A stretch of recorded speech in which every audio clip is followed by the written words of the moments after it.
Sur l'ordre. Ah, Bonjour à toutes, bonjour à celles qui sont là en présentiel et puis à celles et ceux qui regarderont en replay. Donc aujourd'hui, un petit live pour parler de l'itinérance. Donc je vais le faire en deux parties. Une partie un peu sur un truc un peu général sur faire son sac, sur comment on s'organise un petit peu, enfin comment on s'organise, et puis après une partie plus précise sur le séjour itinérant que je propose au mois d'août.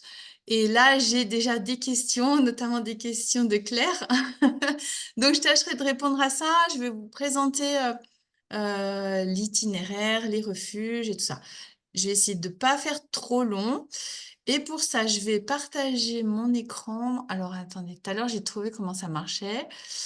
Euh, je trouve plus. Ah si, c'est là, c'est sous mon nez en fait. Partager mon écran, voilà, et partager. Et je vais mettre comme ça. Je sais pas si ça marche ça. Voilà. Donc juste une petite image pour montrer une partie du Beaufortin et donc une vue qu'on verra depuis un des refuges du séjour. Voilà, donc on va parler de comment préparer son sac dans les grandes lignes, parce que du coup, effectivement, quand on prépare son sac pour faire une itinérance en montagne ou pour partir sur le chemin de Saint-Jacques en été ou pour faire un truc en hiver, ça va pas être la même chose, bien évidemment. Mais voilà, je vais vous donner des grandes lignes pour vous aider dans ces décisions. Et puis, ben, comme je disais, on va parler de ce séjour que j'ai appelé itinérance alchimique.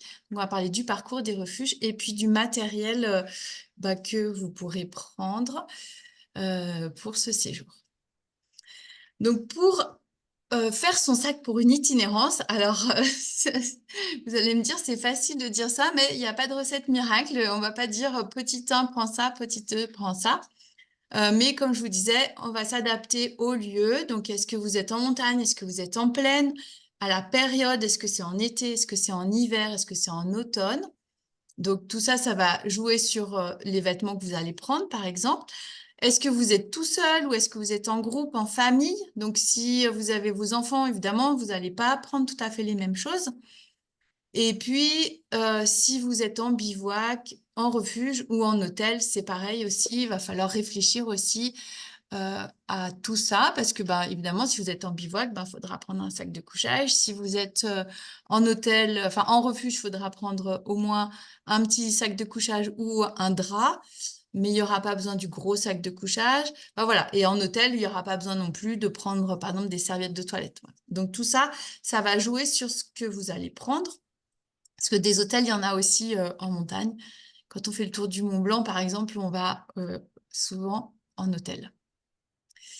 Alors, il y a quand même trois choses qui sont hyper importantes. Enfin, trois mots qu'il faut retenir et qui vont être un petit peu valables pour tout le monde.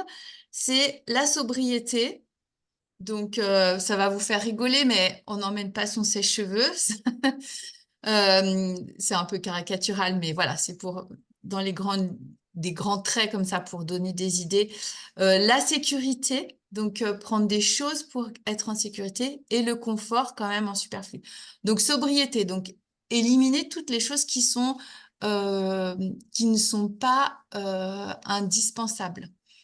Euh, donc, je parlais du sèche-cheveux, c'est un peu caricatural, mais voilà, peut-être que c'est pas nécessaire de prendre plusieurs tenues, parce que si vous portez tout, eh ben, vous n'allez pas avoir une tenue par jour. On va avoir des vêtements, les mêmes vêtements pour toute la semaine, parce que ben, c'est lourd quand même des vêtements, donc il faut bien penser à ça.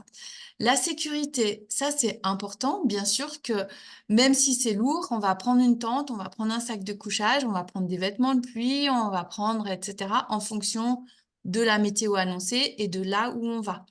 Donc ça, c'est puis une petite pharmacie aussi. Donc ça, c'est vraiment des choses qui sont indispensables à prendre, hein. Et puis bah, le confort pour bah, pas avoir froid, euh, pouvoir peut-être se changer quand on est mouillé si on a et s'il a plu dans la journée. Hein, donc trouvez tout ça et respectez au moins ces 3 points. Ensuite, il y a quelque chose à respecter, c'est le poids du sac. Donc, le poids du sac, on dit qu'il ne faut pas dépasser 15. Alors, il y en a qui disent 20 aussi. Moi, je trouve que 20, c'est beaucoup, 20% de notre propre poids. Moi, je trouve que 15, c'est pas mal. Donc, ça veut dire que pour une femme, c'est autour de 8-9 kilos. C'est déjà bien quand on marche toute la journée avec 9 kilos sur le dos. Et ces 9 kilos, ben, dans ces 9 kilos, on a l'eau. Donc ça fait partie des choses indispensables quand même. Mais on pourra, en fonction de l'itinéraire aussi, vous pourrez emmener pas toute votre eau pour la journée parce que peut-être vous savez que vous allez pouvoir en prendre sur le chemin. Donc, il y aura l'eau, il y aura la nourriture. Donc, si vous êtes que à la journée en refuge et vous prenez les pique-niques dans les refuges, ben, ça veut dire que vous avez que votre pique-nique de la journée. Mais si vous êtes en bivouac sur une itinérance et qu'il n'y a pas d'épicerie, ben, il faut prendre la nourriture pour 5 jours hein, ou la semaine. Voilà.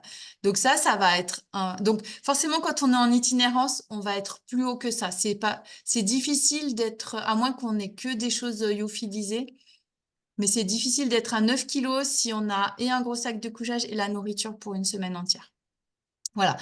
Mais c'est pour ça que je vous disais tout à l'heure que les vêtements, bah, on va pas prendre une tenue pour tous les jours. Hein, on va prendre les mêmes vêtements pour limiter ce poids. Donc voilà, comment alléger son sac?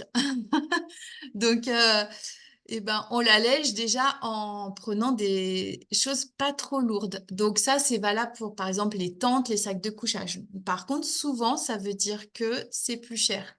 Des choses hyper légères. Maintenant, on fait des tentes qui font 1 kilo, où on peut être quasiment à 2 dedans.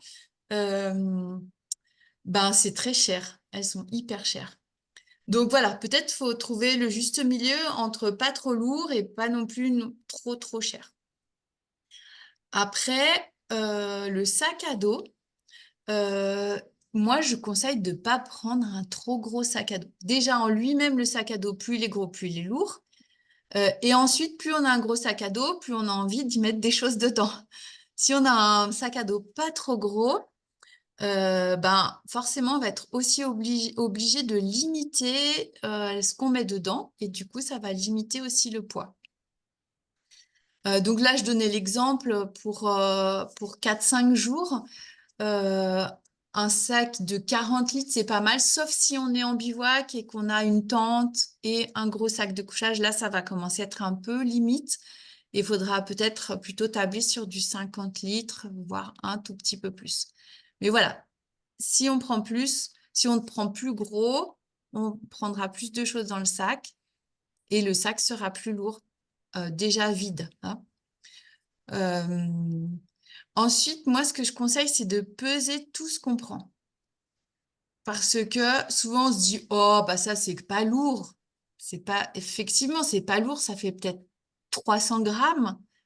Mais 300 grammes plus 300 grammes plus 300 grammes, enfin, tout de suite, on a vite du poids. Donc, pesez toutes les choses que vous avez envie de prendre. Donc, quand vous préparez votre sac, vous vous mettez dans une pièce où vous avez de l'espace et vous allez poser toutes vos affaires. Vous allez les peser et vous allez les trier aussi par ordre de priorité. Donc, les trucs indispensables. Donc, une polaire, enfin, le truc pour le chaud, pour la pluie, pour le froid, c'est-à-dire la casquette, les lunettes de soleil, des choses comme ça qui sont vraiment indispensables pour votre sécurité. Et puis peut-être sur la fin de votre pile, de votre alignement de vêtements, eh ben, vous pouvez poser des choses qui sont un peu plus superflues. Par exemple, un livre. Moi, je trouve qu'un livre, ça se discute. Moi, j'aime bien en prendre un. Ou un petit carnet pour écrire, mais ça va être chacun qui va choisir et qui va arbitrer. Donc, on va être obligé d'arbitrer de toute façon entre une chose et l'autre. Peut-être on ne prendra pas et le carnet et le livre, par exemple. Et puis après, ben, s'adapter aux conditions météo. Si Par exemple, vous partez euh, peut-être dans le sud, par exemple sur les chemins de Saint-Jacques-de-Compostelle, que c'est l'été et que la météo pendant les 15 jours où vous partez annonce que du chaud, bah vous n'allez pas prendre votre grosse polaire, quoi. Vous n'allez pas prendre 50 trucs super chauds. Vous allez peut-être prendre un petit truc un peu plus chaud pour le soir au cas où. Peut-être une petite veste de pluie au cas où il y a un orage ou des choses comme ça. Mais voilà, ça va vous demander, enfin, ça va vous permettre d'alléger aussi votre sac, de vous adapter aux conditions météo. Donc c'est pour ça qu'il n'y a pas une recette définie à l'avance. Donc ensuite, il y a quelque chose qui est important aussi, qui est d'organiser son sac. Donc quand on a un sac qui est un peu lourd, quand on va commencer à porter un sac de 8-9 kilos, on répartit pas le poids, on répartit pas les choses n'importe comment dans son sac. Donc on va mettre les choses les plus lourdes proches du dos. Pas complètement en bas, mais pas complètement en haut non plus, parce que si c'est complètement en haut, ça va enfin, nous faire balancer et nous faire partir vers l'arrière. Donc, les choses les plus lourdes, elles sont vraiment contre le dos. Ensuite, on mettra les choses les plus légères tout en bas et puis sur l'arrière du sac aussi. Et puis, bah, les choses qu'on a besoin de pouvoir attraper facilement, eh bien, on va les mettre en haut. Donc, ça peut être les lunettes de soleil, euh, je sais pas, la casquette ou des choses comme ça qu'on va avoir peut-être besoin d'enlever, de remettre rapidement. Moi, je mets aussi sur les côtés de mon sac, je mets aussi ma gourde pour avoir de l'eau assez proche. Donc après, il y a des gens qui aiment bien avoir la pipette ou je sais pas, ça dépend. Mais en tous les cas, l'eau, il faut que ça soit quelque chose d'accessible assez facilement. Donc moi, je les mets plutôt sur les côtés. Donc ça va être à peu près dans la zone du lourd, dans le bas de la zone du lourd, mais en même temps accessible. Parce que c'est lourd, il faut que ça soit accessible. Donc on est sur un truc, sur deux paramètres en même temps pour la gourde. Et puis j'ai une petite gourde et puis à l'intérieur du sac, j'en ai une plus grande. Et puis je re-remplis, par exemple, quand ma gourde extérieure est vide, ben, à l'occasion d'une pause, je re-remplis ma petite gourde pour avoir toujours de l'eau accessible pas loin. Voilà, donc pour organiser son sac et pour qu'il soit plus facile à porter. Donc ça, c'est quelque chose que vous pouvez retrouver sur le site de la marque de sac de terre. Hein. Vous voyez, c'est eux qui ont défini ça.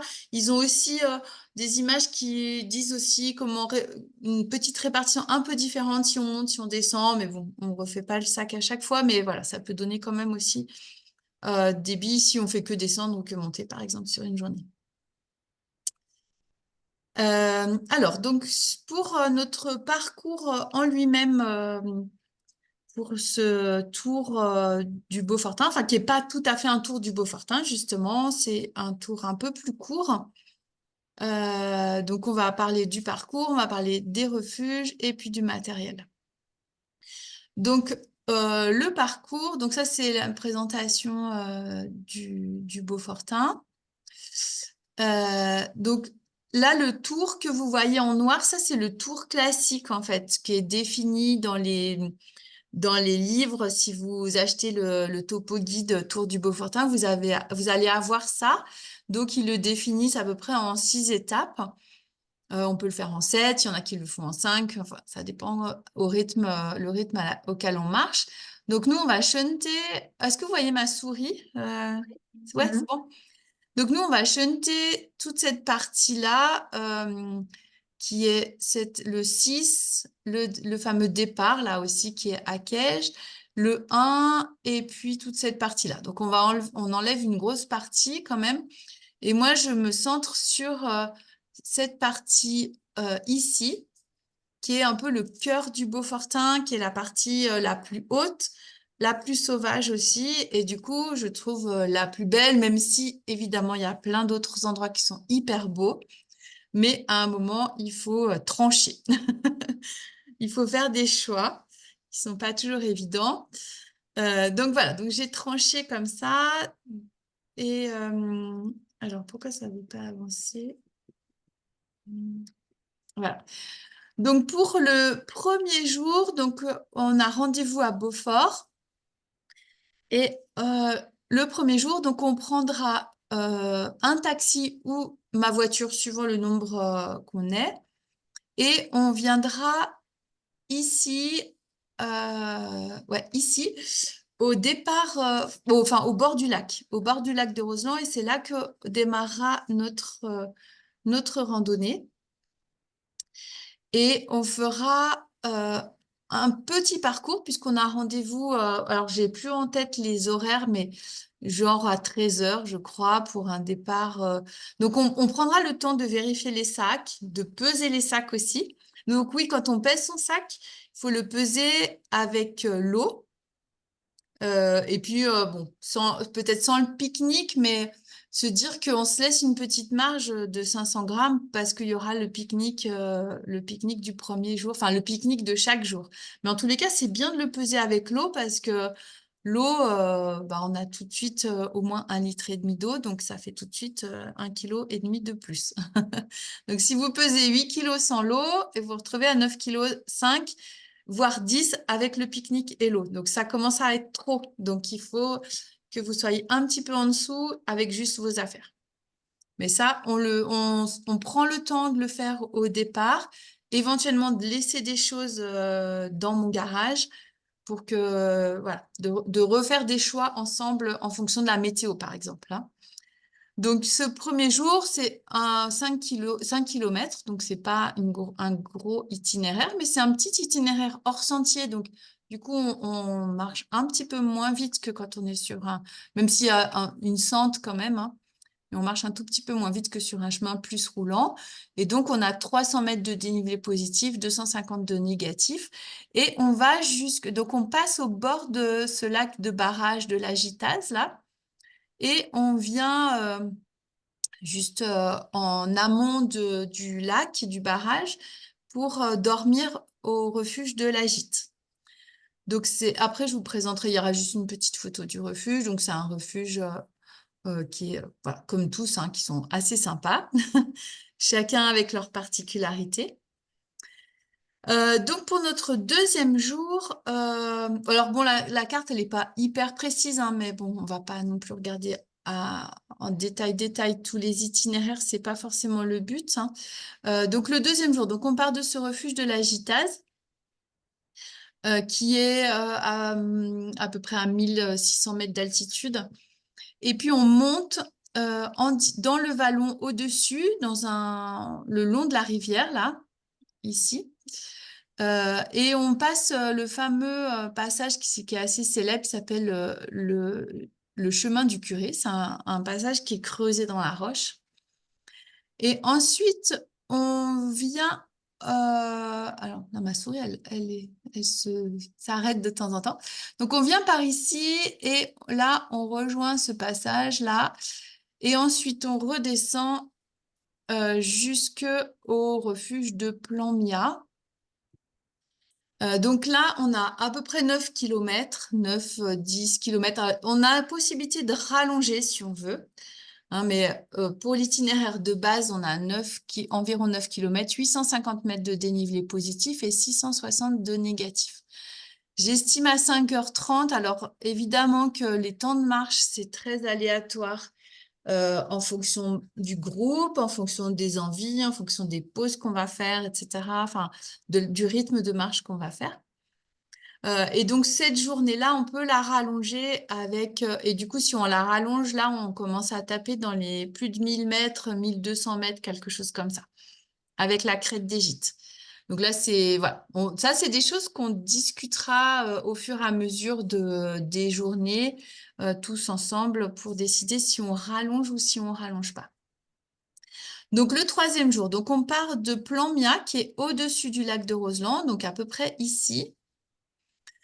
De là, on va suivre une petite crête et avoir la vue sur le lac de haut. C'est assez beau.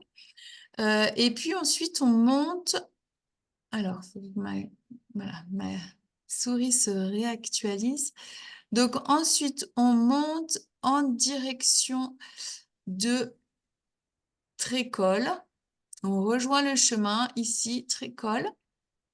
Et puis, on vient au pied de la Pierramanta, au refuge de Pressay.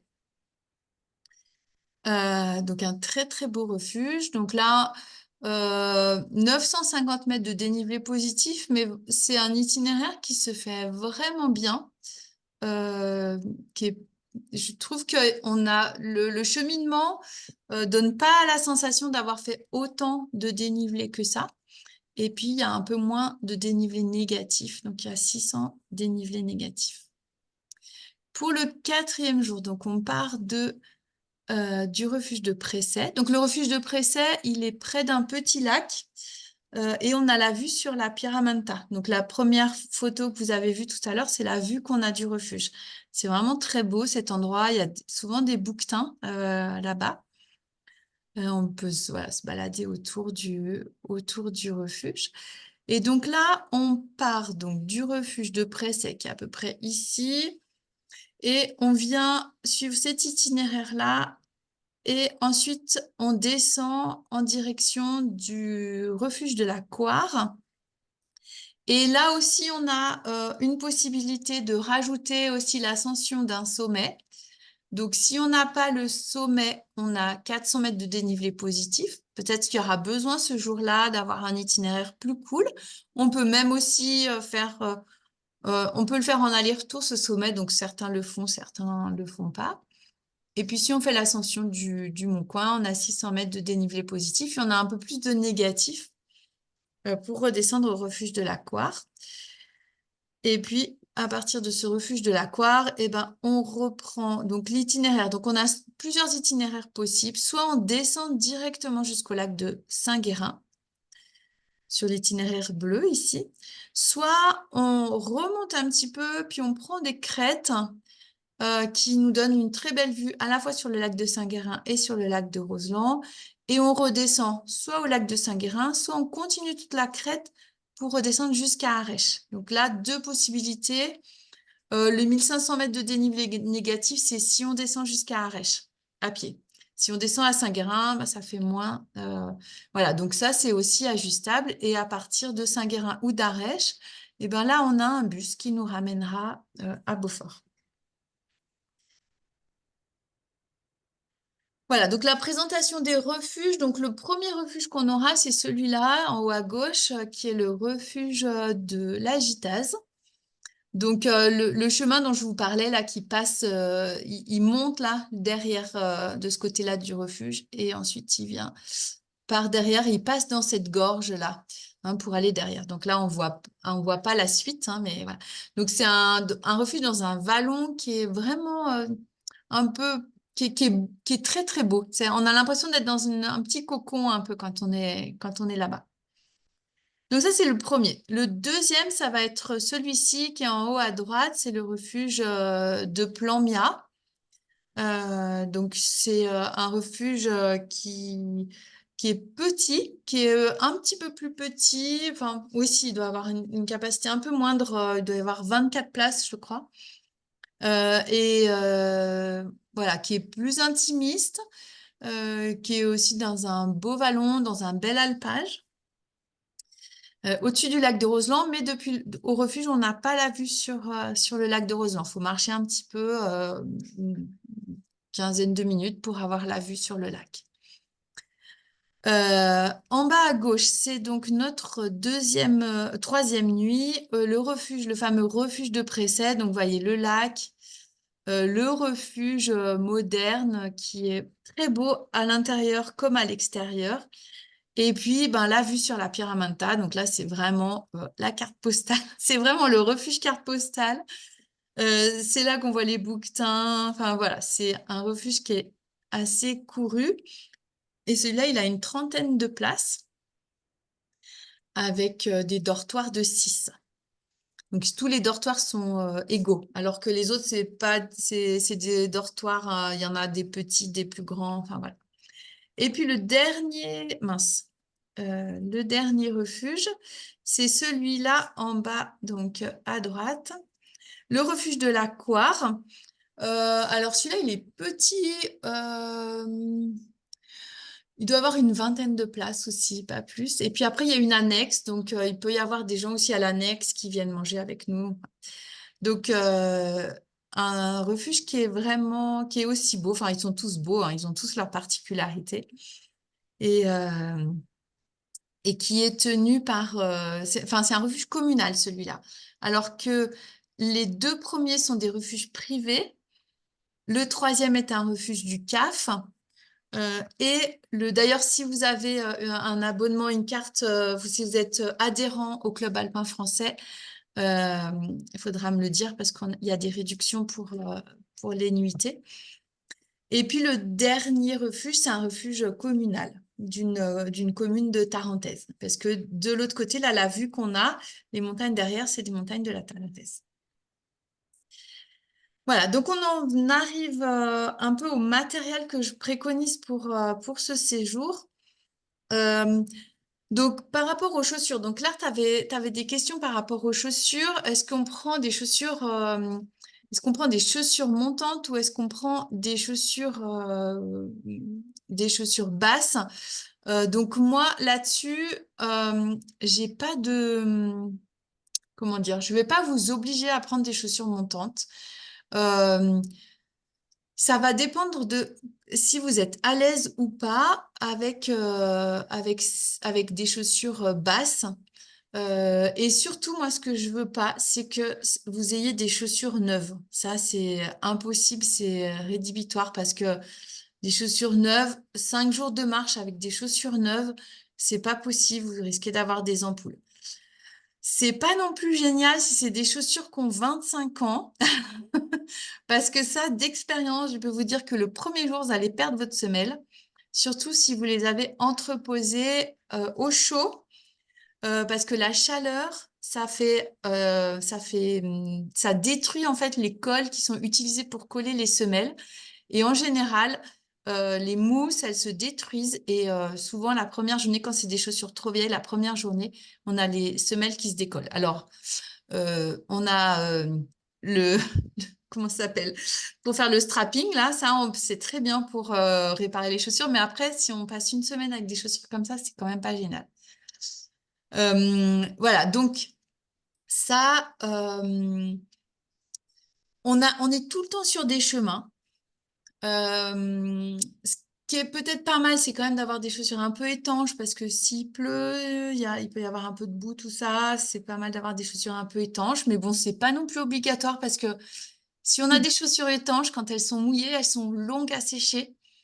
Alors que si on a des chaussures non étanches, elles vont sécher beaucoup plus vite une fois qu'elles sont mouillées. Donc, il y a les deux écoles et franchement, chacun fait ses choix là-dessus. Et donc, pour revenir à tige montante ou pas tige montante, si vous avez l'habitude de marcher avec des chaussures basses, ça peut le faire quand même sans problème. Donc, on sera vraiment tout le temps sur des chemins, des vrais chemins. On aura juste le premier jour avec un peu des petits bouts en hors sentier, mais c'est du hors sentier pas trop difficile. Et il n'y aura pas de pierriers aussi. Donc, c'est vrai que les chaussures montantes, des fois, c'est bien dans les pierriers pour protéger les malléoles s'il y a des gros cailloux et des choses comme ça. Donc là-dessus, moi, je laisse libre à chacun. Peut-être que vous pouvez prendre, si vous n'êtes pas en train, si vous avez de la place, ben, venir avec vos deux paires et puis on en rediscute le premier jour aussi. Ça peut être pas mal. Donc ensuite, par rapport au sac à dos, donc comme je vous disais tout à l'heure, moi je préconise autour de 40 litres. Ça peut être, moi j'ai un sac de 36 litres et je fais beaucoup de choses avec. Je suis déjà partie 5 jours en itinérance avec ma nourriture et j'ai réussi, et un petit sac de couchage, j'ai réussi à tout caser dans mon sac. C'était bien serré, mais ça s'est rentré. Donc voilà, 40, 45, mais pas tellement plus, franchement. Bon, après, si vous avez un sac de 50 kilos, 50 litres, je veux dire 50 kilos. Si vous avez un sac de 50 litres, eh ben, peut-être ne rachetez pas exprès un sac de 40 pour l'occasion. Euh, Par contre, vérifiez bien que vous êtes confortable. Des fois, il vaut mieux un sac qui a des belles sangles, des choses qui vont bien protéger vos épaules. Aussi une ceinture ventrale pour soutenir et soulager les épaules. Et puis aussi une ceinture de poitrine qui va aussi soutenir, hein. Tout ça, ça va permettre qu'il y ait moins de poids sur vos épaules. Ensuite, les bâtons de marche, franchement, ça, je suis pas loin de les exiger, sauf si quelqu'un me dit, mais moi, je me casse la figure tout le temps avec les bâtons de marche. Mais moi, je trouve que c'est vraiment super, ça soulage les épaules, ça soulage les jambes, ça donne de l'équilibre aussi, hein, et c'est vraiment intéressant. Et puis, si c'est des bâtons de marche, ben, le jour où on n'a vraiment pas envie de les prendre, ben, on peut les caser dans le sac. Donc une gourde de 1,5 litre, moi je trouve que c'est bien. Dans le Beaufortin, il y a pas mal d'endroits où on peut prendre de l'eau, il y a pas mal de sources. Alors il y a quand même des itinéraires, je pense au 3e jour où il y a enfin, un bassin, mais il est assez proche du départ, donc ça va pas trop nous aider dans la suite. Mais c'est pas non plus, enfin voilà, les étapes sont pas non plus énormes, donc normalement 1,5 litre ça va, sauf si vous vous avez besoin de boire énormément, à ce moment-là vous pouvez prendre 2 litres, mais peut-être prenez, comme je disais tout à l'heure, un truc de 1 litre et un truc de 1,5 litre, ça permet de pouvoir ajuster aussi, de pouvoir remplir et ajuster aussi si on a une petite journée ou si on a des plus grandes. Vous pouvez peut-être aussi avoir des choses, des espèces de les petites poches à eau, un peu comme les trucs de trail là, qui peuvent aussi permettre d'avoir ça en plus pour le jour où on a envie d'avoir un peu plus d'eau, sans que ça prenne trop de place dans le sac, pour les jours où on n'a pas besoin de la remplir. Ensuite, donc moi, pour les vêtements, en été, j'aime bien avoir un débardeur et une chemise un peu légère, mais ça peut être un t-shirt. Ça peut être donc soit t-shirt à manches courtes ou à manches longues pour se protéger du soleil. Moi, j'aime bien avoir une chemise pour me protéger du soleil parce que des fois, quand il fait chaud, ben, j'aime autant avoir une chemise que être les bras à l'air libre et ça évite de mettre de la crème solaire aussi tout le temps. Euh, Ensuite, pour le soir, c'est vrai que c'est pas mal d'avoir un t-shirt un peu chaud avec des manches longues. Donc, j'ai mis type laine mérinos. Et ça peut servir aussi pour la journée quand il fait froid. Donc, il faut toujours penser double usage pour les vêtements qu'on prend. Du coup, ce t-shirt à manches longues chaud, ben, si le jour où il fait un peu froid, on peut le mettre. Alors, c'est sûr qu'après, du coup, notre pyjama, il va sentir un peu la transpiration, puisque ce t-shirt va servir de pyjama aussi. Mais on est tous dans ce cas-là, donc, donc ça va. Ensuite, une polaire. Euh, pour le bas, donc un short ou un pantalon léger de marche. Donc là, c'est pareil, ça va dépendre un petit peu de la météo annoncée. Mais je trouve que c'est pas mal d'avoir quand même un short s'ils annoncent un petit peu de moment chaud ou un pantalon léger si on veut pas prendre le soleil. Pour le soir, un pantalon un peu chaud aussi qui va faire office de pantalon chaud comme le t-shirt et aussi de pyjama. Un bonnet. Donc le bonnet, ça prend pas de place et ça réchauffe bien. Ça fait presque office de presque l'équivalent d'un pull pour un poids qui est beaucoup moins important. Des gants aussi parce que s'il fait, parfois il peut faire froid. Donc c'est bien d'avoir une petite paire de gants dans le sac, ça prend pas de place, c'est pas lourd et ça peut vraiment nous sauver la vie. Au niveau des chaussettes, je préconise 2 paires de chaussettes. Ça permet d'en faire sécher une quand il a plu et d'en avoir une autre sèche. Enfin voilà, on a 2 paires, c'est pas mal. Voilà, c'est toujours dans cette idée de limiter le poids. Pour les slips, moi j'ai mis culottes, mais bon, les slips ou les culottes, c'est pareil. On peut en avoir que 2. On peut en avoir 4. C'est pas non, ça prend pas ni beaucoup de place, ni c'est très lourd. Ça, c'est vous si vous dites vraiment, je veux pas du tout mettre 2 jours de suite la même culotte ou le même slip. Vous pouvez en prendre 4. Moi, j'essaie de limiter au maximum, de prendre un petit peu d'eau, de savon et de laver en route. Ensuite, pour ce qui est la pluie, ben, veste de pluie, pantalon de pluie. Donc là, c'est pareil, pantalon de pluie, essayez de c'est assez cher de peut-être d'en emprunter et de pas forcément l'acheter pour l'occasion.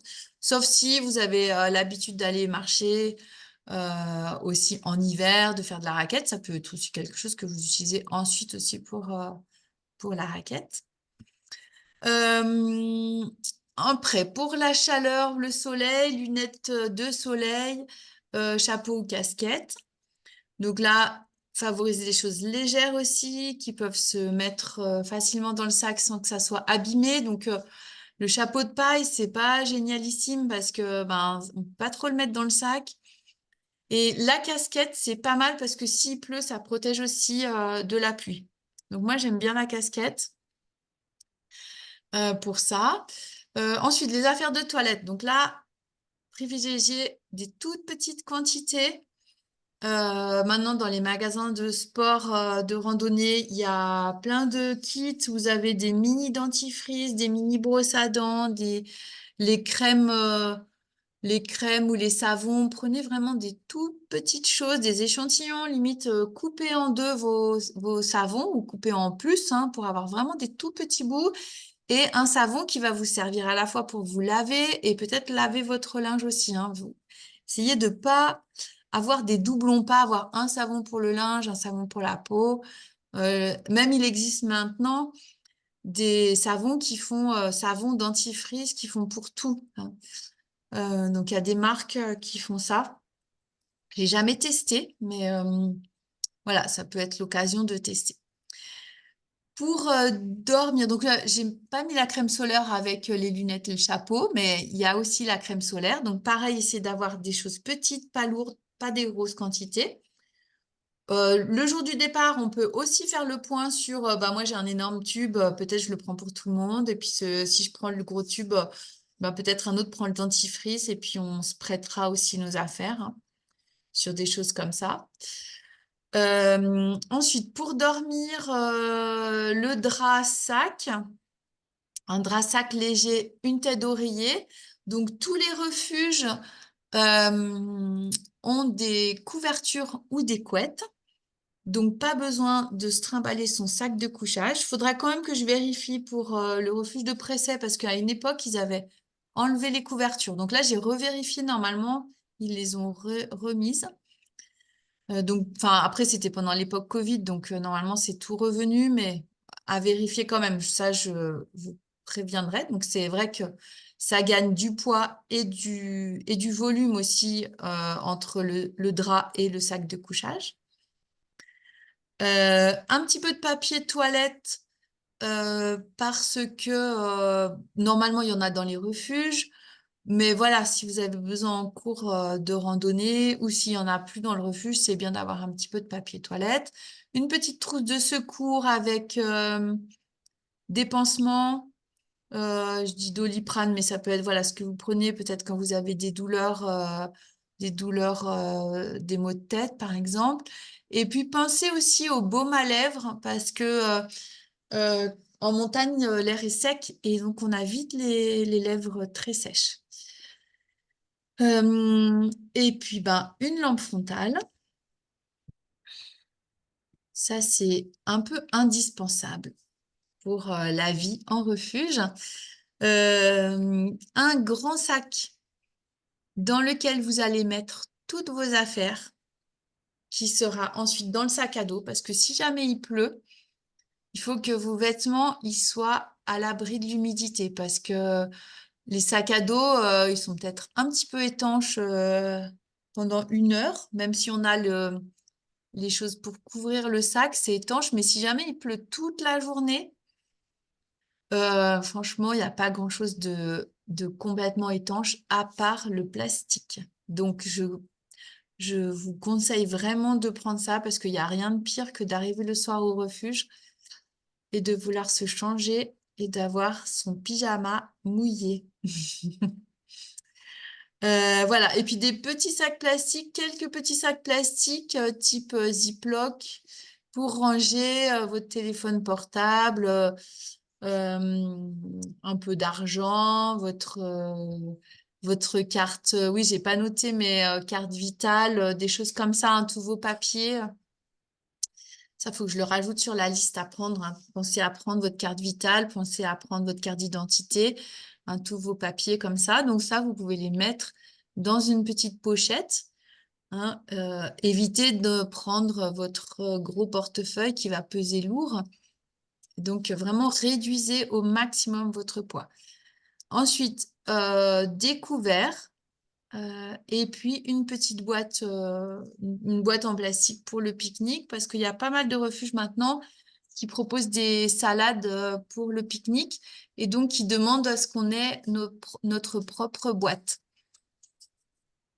Voilà. Alors, est-ce que j'ai... Bah non, c'est la fin.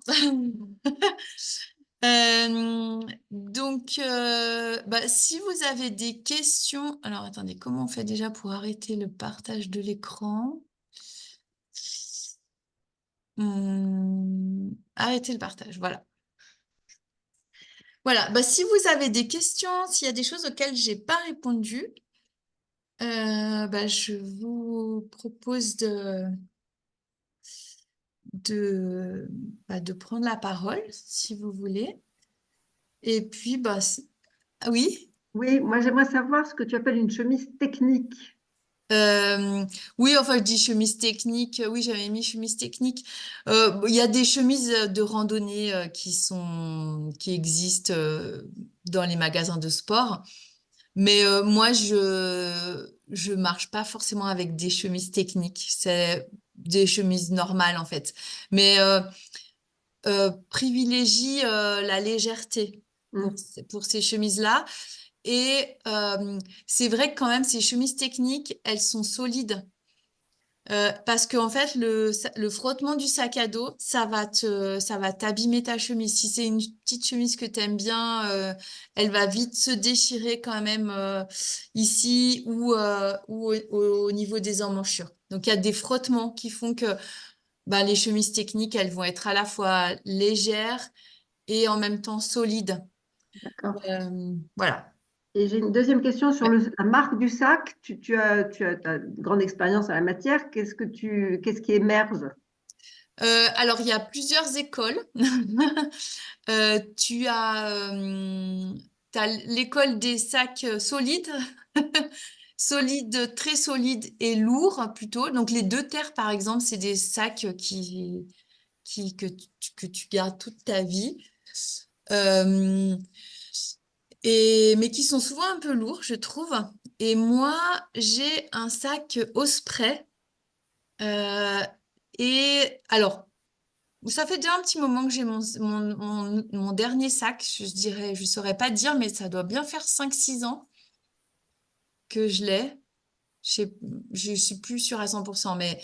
Et finalement, il tient bien le choc. Donc voilà. Alors, regardez le poids. Quand on essaye un sac, le poids du sac vide, hein, parce que tu vas avoir des grosses différences de sac. Regardez et aussi l'essayer. Et l'essayer dans les magasins, ils ont des poids que tu peux mettre dedans pour l'essayer. Et puis regarder aussi, est-ce que tu peux ajuster aussi la hauteur? Parce qu'on n'a pas tous les mêmes hauteurs de buste. Et donc, essaye d'avoir un sac. Donc, soit il y a des marques où ils ont différentes tailles. Le S, M, L. Donc, voilà, ça va être des hauteurs de buste et des places des épaules, des lanières d'épaules. Et puis, il y en a certains, par exemple, moi, mon Osprey, c'est le même. Le sac femme, il y a une seule taille. Et par contre, il y a un scratch dans le dos où tu peux monter ou descendre la place des épaules, ce qui fait que tu peux ajuster. Par exemple, moi, je suis pas très grande, mais j'ai un grand buste. Donc, j'ai besoin d'avoir des sacs un peu grands. Enfin, voilà. Donc, c'est pas mal d'ajuster et surtout, c'est bien d'essayer avec du poids dedans. Ok, merci.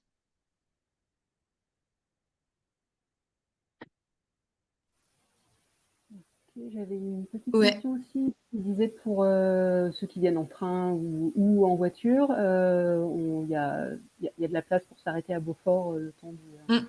Ouais. On vient Il y a pas mal en de voiture. places. Ouais, à Hmm. Beaufort, il y a plusieurs parkings. Il y en a un qui est vraiment au centre et puis il y en a un autre qui est un tout petit, qui est à 5 minutes, quoi. Enfin, c'est vraiment pas loin, qui est à 5-10 minutes à pied. Donc, c'est possible. Après, depuis Albertville, il y a des bus aussi. Donc, il faut regarder. En été, il y en a un peu plus. Il y a ce qu'ils appellent les bus nature, enfin les navettes nature. Donc, ces navettes nature, il y en a un petit peu plus. C'est d'ailleurs ça qu'on prendra pour le retour du dernier jour pour redescendre à Beaufort. Et puis, si vraiment ça correspond pas, moi aussi, je peux faire une petite navette où il y aura aussi du covoiturage possible avec peut-être certains qui viennent en voiture. Donc ça, on ajustera un peu au dernier moment ça. Voilà. Et puis, je pensais par rapport à la pratique du yoga, on n'en a pas parlé, j'en ai pas parlé, j'ai oublié. Euh, Moi, je peux prêter, je verrai si on prend ou pas les tapis. J'ai des tout petits tapis, ceux que j'utilise pour le yoga du froid. Euh, et donc, ils sont coupés en deux. Ils sont légers et ils sont pas grands. Et peut-être qu'on prendra ces petits bouts qu'on roulera, qu'on pourra facilement caser dans le sac. On verra. Et ça peut être bien aussi. Ça permet aussi de pouvoir s'asseoir pour le pique-nique et puis de faire des petites pratiques de méditation en étant un petit peu plus confortable et voir aussi de s'allonger pour faire des postures, surtout pour détendre les jambes en fin de journée. Donc voilà, j'ai pas décidé encore si on les prend ou si on les prend pas, mais en tous les cas, c'est moi qui les fournirai si jamais on en prend. Voilà. Est-ce que vous avez d'autres questions? Et si vous n'avez pas d'autres questions, ça fait déjà presque 1 heure, donc je vais peut-être vous libérer. Et puis de toute façon, après, vous pouvez toujours m'envoyer un mail aussi s'il y a des nouvelles questions auxquelles vous n'avez pas pensé et qui vous viennent et que vous avez envie de me poser.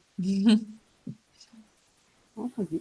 Par rapport à ce sur quoi on avait échangé, c'est-à-dire une éventualité de stage fin septembre, tu ne Ouais. sais pas encore, hein? Non, j'ai encore pas décidé. Là, j'étais un petit peu dans le, comment dire, avec mon stage de la semaine dernière, tu vois, j'ai eu beaucoup de travail. Là, j'avais pas mal de choses à terminer aussi. Donc là, je pense que à partir enfin encore la semaine prochaine, je suis en formation. Donc, mais à partir de dans 10 jours, là, je vais avoir l'esprit un peu plus libre et je vais planifier l'automne. Je vais commencer à D'accord. planifier l'automne. Et donc, effectivement, ce qui se profile, c'est alors peut-être pas fin septembre parce que je crois que j'ai une semaine d'accompagnement qui est réservée déjà par une agence, mais ça serait peut-être début octobre. Voilà. D'accord. Merci. Et puis, bah, si t'hésites pas à m'envoyer peut-être des dates qui te conviendraient. C'est valable pour tout le monde. Si vous avez des dates où vous aimeriez faire un séjour, des dates, des lieux, n'hésitez pas à m'en parler. Ça veut pas dire que je vais le faire, mais ça me donne des fois des billes pour des idées, pour organiser. Ok, merci Hélène. Ok, merci Euh, Hélène. si- Je vais vous Ouais, quitter là. Faut que ouais, moi aussi, de je toute passe à la suite. façon. C'est l'heure aussi de. Merci beaucoup et à Merci, bientôt. merci à celles qui étaient présentes et puis merci à ceux et celles qui regarderont ça plus tard. Et puis à bientôt, À euh, bientôt. de Merci de nouvelles cette, aventures. merci de cette organisation. Au revoir. Merci, au revoir.